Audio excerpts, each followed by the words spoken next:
बहुत पुरानी बात लगती अब तो 1989 एंड 90 आई वाज हियर। मैं एफएससी कर रही थी यहाँ से। उसके बाद मैं चली गई मेडिकल में। My mother wanted me to be a doctor, लेकिन I never wanted to be a doctor. तो अपनी वालदा के कहने पे मैं चली तो गई, लेकिन साल बाद उन्होंने मुझे कहा कि बेटा तुमने जो करना है तुम वो करो। फिर मैंने मास्टर्स किया इंग्लिश लिटरेचर में।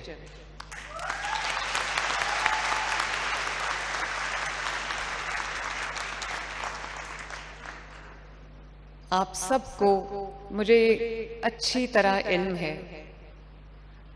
कि आप लोग बहुत सारी मुश्किलात, डिफ़िकल्ट सिचुएशंस के साथ, चैलेंजेस के साथ डील करके आज यहाँ तक पहुँचे हो। मुझे अच्छी तरह पता है किसी को सोशल चैलेंजेस का सामना होगा, किसी को फाइनेंशियल चैलेंजेस का सामना होगा, किसी को फैमिली की तरफ से कोई होगा, लेकिन I am super proud of all of you कि वो सब मुश्किलात को आपने सर करके यहाँ तक आज आप पहुँचे हो। आप सबको, आपके पेरेंट्स को इतना फख्र से बुलंद हो जाता है। और मैं कहती हूँ कि ये मुल्क जो है, ये अगर इसकी जो 51% ताकत है ख़वातीन, वो सारा अगर अपना रोल प्ले करें, वो सब मिलकर, तो इस मुल्क को आगे बढ़ने से दुनिया की कोई ताकत नहीं रोक सकती। और मेरे लिए ये सफ़र इतना आसान नहीं था। जब मैं यहाँ पे थी लाहौर कॉलेज में, आज से 35-36 साल पहले, तो मुझे तो कभी पता नहीं था कि मैं आज किसी दिन इसी हॉल में वापस आके, जिस हॉल में मेरा मजाक बनाया गया था, मैं उस हॉल में वापस आके एक चीफ मिनिस्टर के तौर पे अपनी बच्चियों से खिताब कर रही होंगी। मैंने कभी नहीं सोचा था कि मैं सियासत में आऊंगी, क्योंकि पीएमएलएन हिस्टोरिकली एक मेल डोमिनेटेड पार्टी थी। लेकिन मैं कोई अपनी तारीफ नहीं कर रही, लेकिन इस मेल डोमिनेटेड सोसाइटी में, इस मेल डोमिनेटेड पार्टी में अपनी जगह बनाना और मर्दों से मुकाबला करके जीत के आना, ये कोई छोटी बात नहीं है।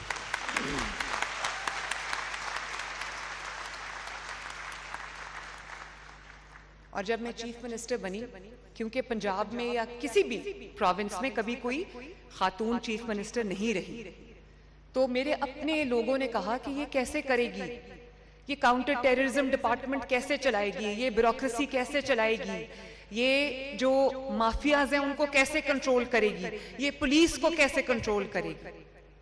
और आज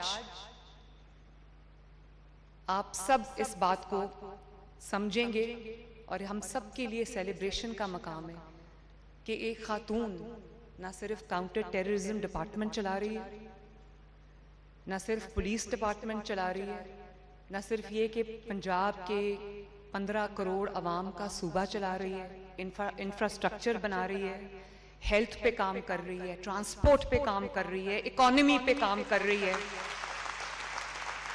महंगाई को कंट्रोल करने की कोशिश कर रही है, खवातीन की एम्पावरमेंट के लिए काम कर रही है, आपके लिए एक सेफ माशरा, एक सेफ सूबा बनाने की कोशिश कर रही है।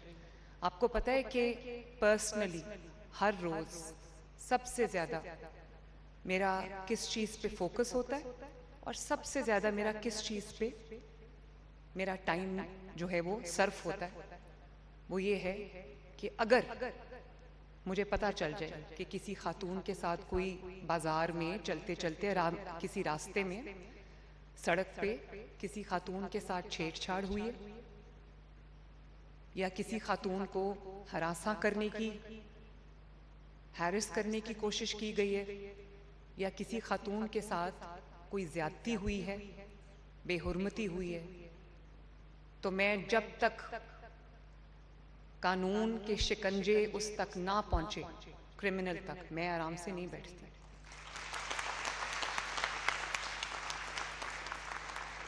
मैं अभी आपसे बात करूंगी कि एजुकेशन में मैंने क्या काम किया, लेकिन आप सबको पता है, चाहे कोई एफ्लुएंट घर से बच्ची हो या फाइनेंशियली कोई चैलेंज्ड घर से बच्ची हो, कोई पेरेंट्स जो हमारे कल्चर में, हमारे ट्रेडिशंस में, कोई पेरेंट्स जो है वो बच्चों को या अपनी बेटियों को ऐसे बाहर नहीं भेजना चाहते जब लॉ एंड ऑर्डर सिचुएशन ठीक ना हो।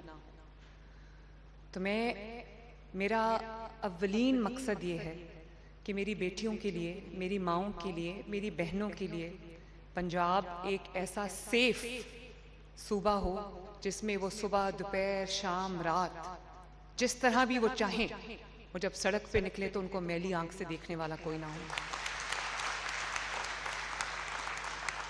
क्योंकि मैं नहीं चाहती कि आपके अंदर इतना पोटेंशियल, आपने अभी देखो कोई PhDs हैं, MPhils हैं, मास्टर्स हैं, इतनी माशाल्लाह डिग्रीज लेके बच्चे आई हैं। मैं ये नहीं चाहती कि आपके माँ बाप आपको कहें, और जेन्युइनली फियर्स होते हैं, मैं खुद एक माँ हूँ, मुझे अंदाजा है कि जेन्युइन फियर्स होते हैं कि बाहर का माहौल ठीक नहीं है, तुम ना जाओ। मैं नहीं चाहती कि आपको कोई चीज़, कोई मेरी कोताही से जो लॉ एंड ऑर्डर सिचुएशन ख़राब होती है या ख़तरा आपको होता है बाहर, घर से बाहर, वो आपको ना हो, ताकि आपको दुनिया की कोई ताकत आगे बढ़ने से ना रोक सके। और इसीलिए मैंने पैनिक बटन्स लगाए जगह जगह, मैंने वर्चुअल पुलिस स्टेशन बनाया, क्योंकि खुदा न खास्ता अगर आपको किसी किस्म की भी हैरेसमेंट का सामना है, किसी किस्म के खौफ का सामना है, तो आप 15 पे कॉल करो, चाहे वो वीडियो कॉल हो या ऑडियो कॉल हो। आपको पुलिस स्टेशन जाने की ज़रूरत नहीं है, वहीं पर अपनी शिकायत दर्ज कराओ, इंस्टेंटली एक्शन में आएगी पुलिस। मैंने बहुत सारी मिसालें देखी हैं कि पैनिक बटन दबाया, ऊपर हमारा कैमरा लगा होता है, वो आपको वॉच कर रहा होता है, और साथ ही जो बहुत क्लोजेस्ट कोई लॉ एनफोर्समेंट एजेंसी का जो भी खड़ा होता है पर्सनल, वो आपको आपके साथ इन टच होता है। और जब तक, मेरे पास बहुत सारी वीडियोस हैं, मैं देखती हूँ, जब तक आपको सेफ्टी तक ना पहुंचा ले, हम आराम से नहीं बैठते। मैं देखती हूँ, मुझे वीडियोस आती हैं, टैक्सीज चला रही हैं बच्चियाँ, वो कहती हैं कि हमारे पास फाइनेंशियली हम इतने उनके पास कैपेबिलिटी नहीं थी कि वो पढ़ाई भी अपनी जारी रख सकें, माँ बाप का बोझ बांटना चाहती थी, तो अब वो टैक्सीज चला रही है। वो कहती हैं कि अब माहौल अच्छा हो गया है, लॉ एंड ऑर्डर सिचुएशन ठीक हो गई है, हमें डर नहीं लगता, तो हम सुबह को यूनिवर्सिटी जाते हैं, शाम को अपनी कैब चलाते हैं।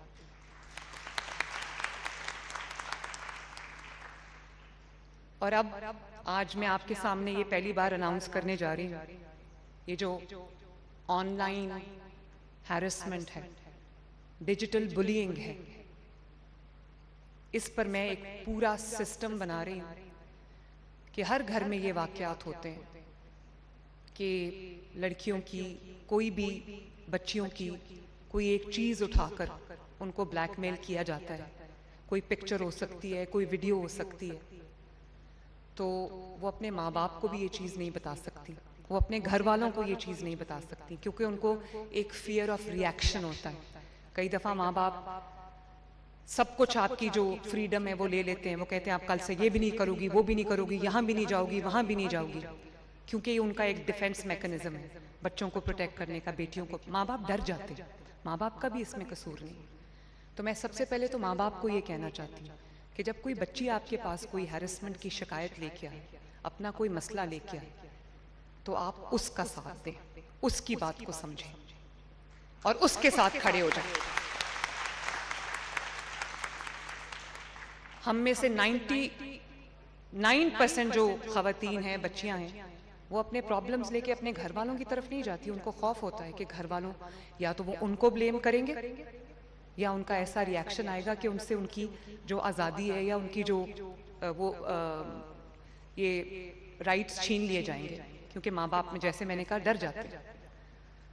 तो हमने एक पूरा, मैंने ऐसा सिस्टम तरतीब दिया है जिसको मैं बहुत जल्द लॉन्च करूँगी कि अगर आप में से किसी को किसी किस्म की हैरेसमेंट का सामना है, साइबर बुलिंग, साइबर हैरेसमेंट का सामना है, तो वो अपनी शिकायत दर्ज कराएगी। उसका जो आइडेंटिटी है वो हम डिस्क्लोज नहीं करेंगे, उसके माँ बाप को भी नहीं करेंगे, उसकी फैमिली को भी नहीं करेंगे। और एक्शन लेंगे ताकि वो जो आपको हरास कर रहा है वो अपने अंजाम तक पहुंचे और किसी को पता भी ना चले, आपकी इज्जत भी और आपकी नेक नामी भी महफूज रहे।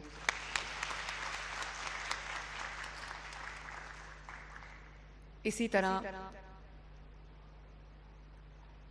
जब मैं रोज सुबह ऑफिस में जाती हूँ तो जब एक माँ की नज़र से, एक बेटी की नज़र से जब मैं चीज़ों को देखती हूँ तो मेरा दिल चाहता है कि मेरे हाथ में एक मैजिक वॉन्ड हो और मैं सब कुछ पलक झपकने में ठीक कर दूं। लेकिन जाहिर है चीज़ें टाइम लेती हैं। अभी कल मैं आपके साथ शेयर करना चाहती हूँ कि अल्लाह ताला ने ये कामयाबी एक खातून को दी और वो सब आपकी दुआओं से, आपकी जो मेरे साथ सपोर्ट है, और आप एक एक बच्ची जो यहाँ बैठी है वो मेरी इंस्पिरेशन है। मेरा बस नहीं चलता, मुझे समझ नहीं आती कि मैं क्या कर दूं आपके लिए। और कल ये जो अपना घर स्कीम है, जिन लोगों के पास अपने घर नहीं है, कल within a year and a half कल 1 लाख घर मुकम्मल हुए माशाल्लाह अक्रॉस पंजाब। और क्रॉस माय हार्ट मैं ये ऑन ओथ कह सकती हूँ कि एक घर भी किसी नॉन डिजर्विंग इंसान को नहीं मिला। इसी तरह आप जानते हो होनहार स्कॉलरशिप्स, जो बच्चे इतनी मूविंग स्टोरीज, इतनी इमोशनल स्टोरीज, राना सिकंदर यहाँ बैठे, इन्होंने एजुकेशन में बहुत काम किया है और ये बच्चों के बहुत फेवरेट मिनिस्टर हैं, बहुत हैंड्स ऑन है। तो ये जानते हैं, आप जानते हो कि तकरीबन 1 लाख बच्चों को होनहार स्कॉलरशिप मिला है।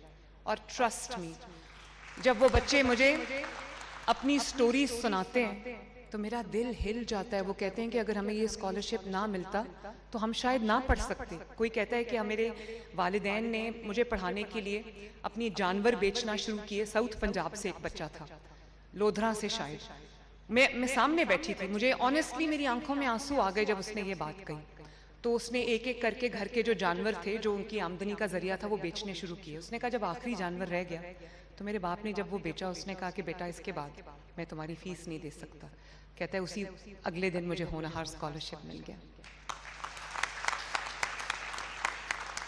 लेकिन बच्चों, मुझे तकलीफ है इस बात की कि पता नहीं पिछले जब होनहार स्कॉलरशिप नहीं था तो कितने बच्चे, कितनी बच्चियां तालीम से सिर्फ इसलिए महरूम रह गए होंगे कि उनके घर में उनके वालिदैन मेहनत करने के बावजूद अफोर्ड नहीं कर सकते। इसी तरह जब फीस देना इतना मुश्किल है तो आपके लिए कई दफा गैजेट्स खरीदना भी मुश्किल हो जाता है।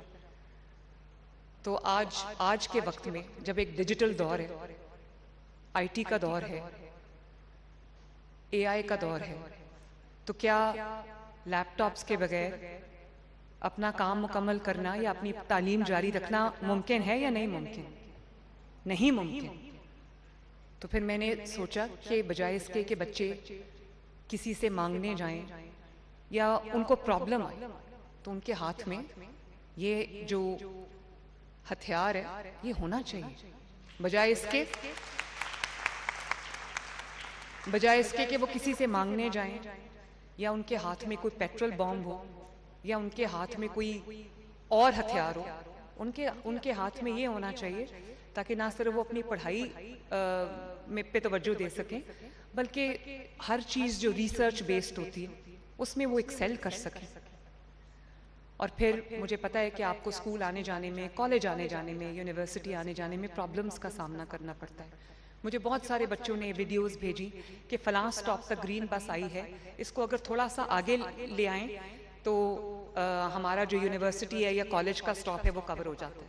मैंने उसी वक्त विदिन 2 आवर्स मैंने उसको कराया और मैंने ग्रीन बसेस को ये हिदायत की हुई है कि यूनिवर्सिटीज़ और कॉलेज के स्टॉप्स तक अपना जो दायरा कार है उसको बढ़ाएं, ताकि सुबह सुबह मेरे बच्चों और बच्चियों को तकलीफ ना हो स्कूल और कॉलेज आने जाने में। और 30,000 आज तक हम मोटर बाइक्स जो हैं, इलेक्ट्रिक बाइक्स दे चुके हैं स्टूडेंट्स को। और मेरी कोशिश है कि आने वाले साल में 1 लाख इलेक्ट्रिक बाइक्स मैं अपने स्टूडेंट्स को दूं। और मेरे वालिद मुझे कह रहे थे कि मैं जब कभी गुजरता हूँ लाहौर में सड़कों से तो मुझे कभी कभी बच्चियाँ मोटर बाइक्स चलाती नज़र आती हैं, तो कह रहे थे कि मुझे बड़ा अच्छा लगता है। और कुछ साल पहले कोई ये सोच भी नहीं सकता था कि लाहौर में या पंजाब में इस तरह लड़कियाँ बेटियाँ इंडिपेंडेंट होंगी और मोटर बाइक्स चला रही होंगी।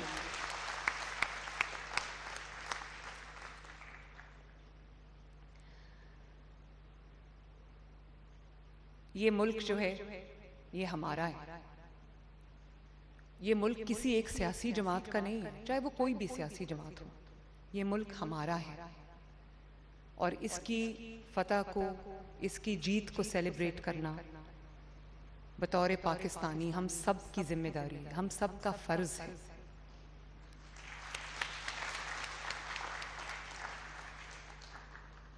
और मैं ये चाहती हूँ कि आप सब इस जिम्मेदारी को, इस फर्ज को महसूस करो, क्योंकि इस मुल्क का झंडा, इस मुल्क का फ्यूचर, इस मुल्क की जो सलामती है वो आपके हाथ में है।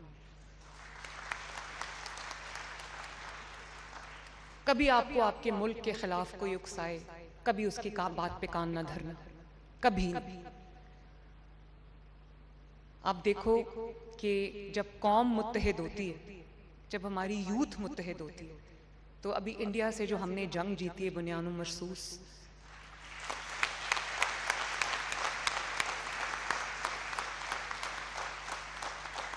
तो आपने देखा होगा कि यंग लोग थे, मिसाइल्स चला रही है फौज, वो पीछे खड़े और ऐसे लग रहा है कि जैसे वो भी शामिल है। तो जब कौम इस तरह इकट्ठी होती है, जब अपने मुल्क से मोहब्बत करने वाले इस तरह इकट्ठे होते हैं, तो फिर बुनियानो मरसूस की फतह जैसे मोजज़े होते हैं।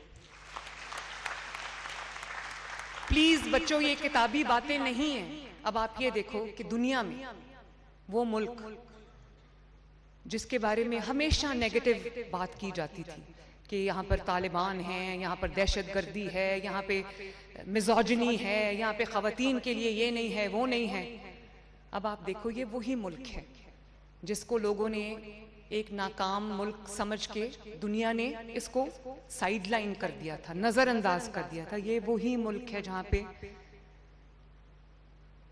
क्रिकेट टीम्स भी नहीं आती थी। आज वो मुल्क है, वो पाकिस्तान मुल्क हमारा, वो दुनिया में बड़े बड़े ममालिक के दरमियान मसालिहत करा रहा है। मीडिएटर बना हुआ है, और जो दो मुल्क आपस में बात नहीं करे वो पाकिस्तान के थ्रू आपस में बात कर रहे हैं। वो ग्रीन पासपोर्ट जिसको देख के आपको कहते थे अच्छा बाकियों को हम, वो क्यू में जो लोग होते हैं इमिग्रेशन पे, कहते थे आप लोग वहां जाके बैठो, और वो जो ग्रीन पासपोर्ट की पूरी स्क्रूटनी होती थी और पूरी तलाशी होती थी। आज वो लोग जो पाकिस्तान से नहीं भी हैं, ग्रीन पासपोर्ट उठा के कह रहे हैं कि ये है पासपोर्ट। और आज वो लोग पाकिस्तानी सर झुका के नहीं, चाहे वो दुनिया में कहीं भी हो, चाहे वो गल्फ कंट्रीज में हो, वेस्टर्न कंट्रीज में हो, वो सर उठा के फख्र से चल रहा है। और ये जो ईरान और अमेरिका के और इसराइल के दरमियान जो जंग थी, अगर खुदा न खास्ता ये जारी रहती और इसको ये पाकिस्तान ये मीडिएशन ना करता, तो यकीन मानो कि जिस तरह ये इकोनॉमिक वॉर बन गई थी, जिस तरह ये फैल गई थी पूरी दुनिया तक, ये तीसरी जंगे अजीम बन जाती।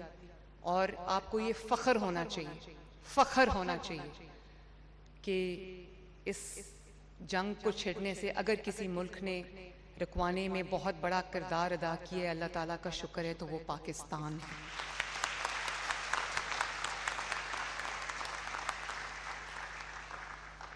और पूरी दुनिया में जहाँ पे तेल के जहाज रुक गए, ऑयल क्राइसिस आ गया, तेल की कीमतें आसमान पे चली गईं, और मुझे अंदाज़ा है कि आज तेल की कीमतें बढ़ने से पाकिस्तान की आवाम को भी तकलीफ है। लेकिन आप इस चीज़ को अप्रिशिएट करो कि जो शहबाज शरीफ साहब हैं, उन्होंने इतनी मेहनत की एक एक मॉलिक्यूल जो ऑयल का उन्होंने प्रोक्योर किया, पाकिस्तान में ऑयल की शॉर्टेज नहीं होने दी।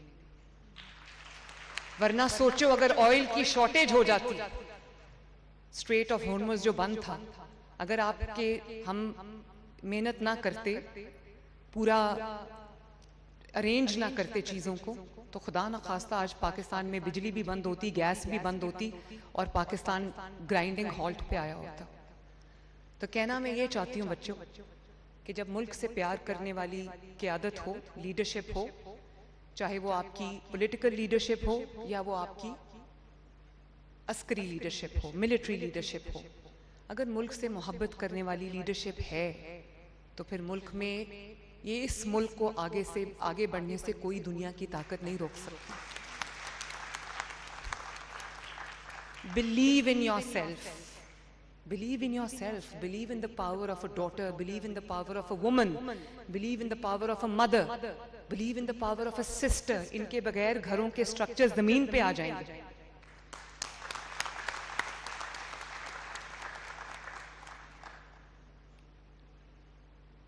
और यकीन रखो, ये हमारे मुल्क की ज्यादातर बच्चियां, खवातीन खौफ में रहती हैं।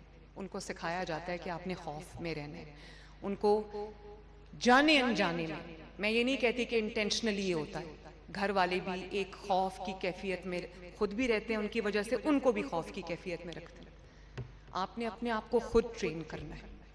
मैं पहले दिन, जैसे मैंने कहा कि मैं कोई ट्रेन्ड पॉलिटिशियन नहीं थी, मेरे वालिद पे तकलीफ आई 2016 में जब पैनामा जैसा झूठा मुकदमा आया, मैं अपने वालिद के साथ खड़ी हो गई, not knowing where this is going to lead मी।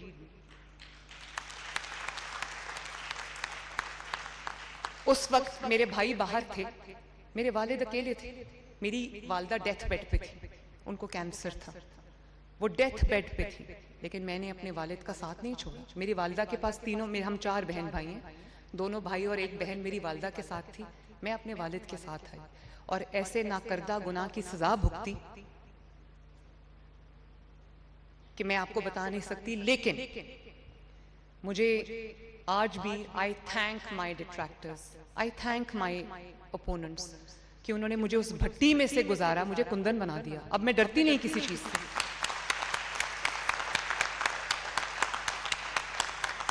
अपनी सियासत के आगाज में मुझे मैं पहली खातून थी जिसको नैब में रखा गया, 60 डेज ऑफ सॉलिटरी कन्फाइनमेंट।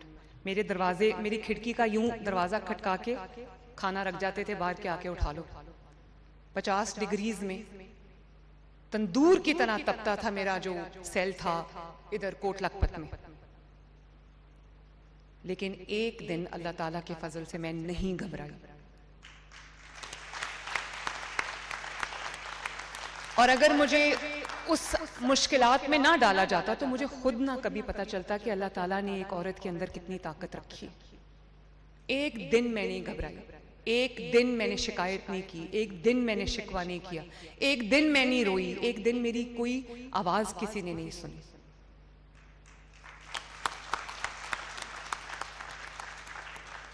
तो से नो टू फियर, अल्लाह ताला पे भरोसा रखो और कभी ना डरना, कभी ना घबराना, कभी हौसला ना छोड़ना, कम व्हाट में। और हर रोज कोशिश करो अपने आप को इंप्रूव करने की, क्योंकि कोई इंसान परफेक्ट नहीं होता। मैं भी अपने ऊपर रोज मेहनत करती हूँ। मैं वो हूं जिसको तकरीर करनी नहीं आती थी, ट्रस्ट मी। मैं अपनी अम्मी को कहती थी, 2014-15 की मैं बात बता रही हूँ, कि अम्मी किस तरह जो लोग हैं वो इतने बड़े बड़े जलसों से खिताब कर लेते हैं, मुझे तो बिल्कुल नहीं पता, मुझे तो आता ही नहीं है बात करना। तो अम्मी हंस के टाल देती थी। आज आप देखो, 1-1 लाख के जलसे से भी खिताब कर रही होती हूँ बगैर। तो अगर मैं ये कर सकती हूँ तो आप भी ये कर सकते हैं।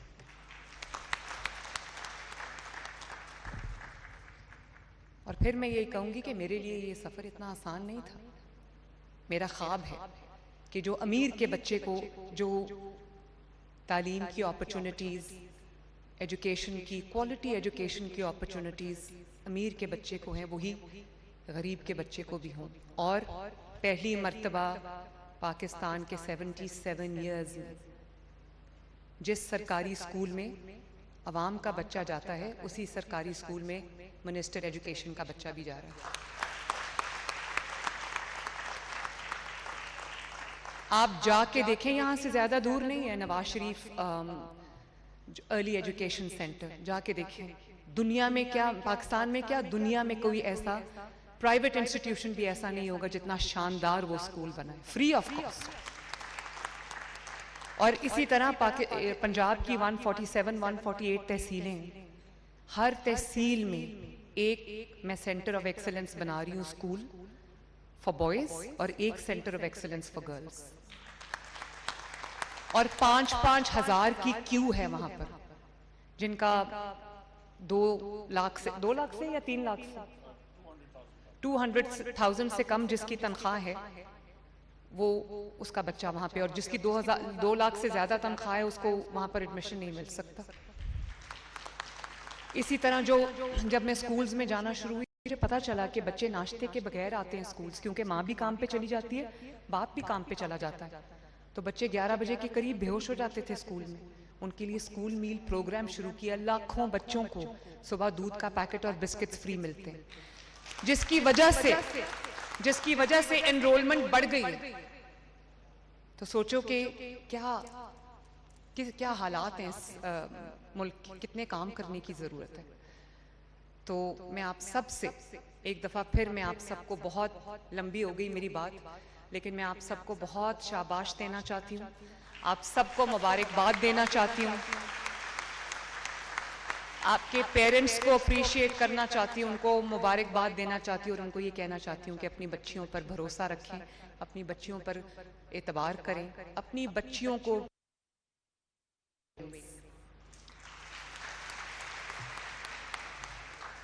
अल्लाह ताला आप सब का हामी और नासिर हो। एक मैं ऐलान करना चाहती हूँ, मैंने अभी सुन लिया कि यहाँ पर किस किस चीज़ की ज़रूरत है, तो इंशाल्लाह आपको एक state of the art hostel, girls hostel दे के जा रही हूँ। मुझे पता चला है कि यहाँ से Lahore college of women university इतने एथलीट्स प्रोड्यूस करती है, इतनी स्पोर्ट्स विमेन प्रोड्यूस करती है, तो मैं इंडोर स्पोर्ट्स जिम्नेजियम भी हम बनाएंगे इंशाल्लाह। आपकी न सिर्फ आपका जो